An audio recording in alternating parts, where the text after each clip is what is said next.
How to fix quality on Netflix. Hey everyone, welcome back to our channel. I am Bimal from The Solution Guy. In today's guide video, I will simply show you how you can actually fix the quality of your Netflix streaming or download service. But before we get started, as always, if you are new to our channel, do make sure to leave a like, hit that subscribe button, and without any further ado, let's get started with today's video.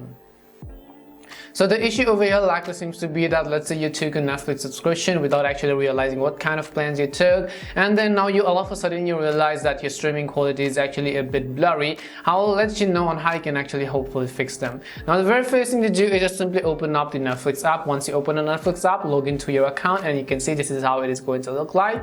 Simply go to your profile icon on the top right corner of the screen and then go to app settings. Now if it's the app issue, then you can actually fix it, whether it is an internet connection issue or not. Let's say if you want to actually, you can see video playback on mobile data usage, you want to actually set it to maximum data, but you have to understand that when it is set to maximum data, it is going to use most of your Wi-Fi or your data usage, and then it is going to give you the best streaming quality possible. But if you don't have a good internet connection, I wouldn't really recommend you go into this option.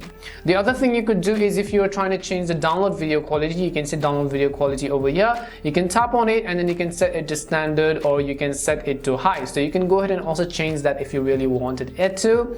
And the other thing it also depends on is actually your plan. For example, there are basically three plans on Netflix. One is the basic plan, which offers you 480 pixels and which is relatively the cheapest one. The second is the mid-range plan, which is the standard plan, which offers you 1080 pixels, and the last one is the premium ultra HD plan, on which you can stream up to 4K on 4K devices. So if you basically took the basic plan first of all, then it would mean that there is no way you could change it within the app settings. All you have to do was to simply actually go ahead and then upgrade your plan. You have to simply upgrade your plan in order to go ahead and then increase the streaming service or the streaming quality. So as you can see right over here, in my case, my plan details is premium ultra HD. You could go ahead and also check yours one as well, whether or not you're using the standard. Standard is also quite good, but whether or not you're also using the basic ones as well. And hopefully this answered the question. We hope the video was really helpful. If it did help you, make sure to leave a like and subscribe to the channel. If you have any more questions, queries, or doubts, simply also make sure to leave them down below. Thank you very much for watching till the end of this tutorial, and see you soon in our next video.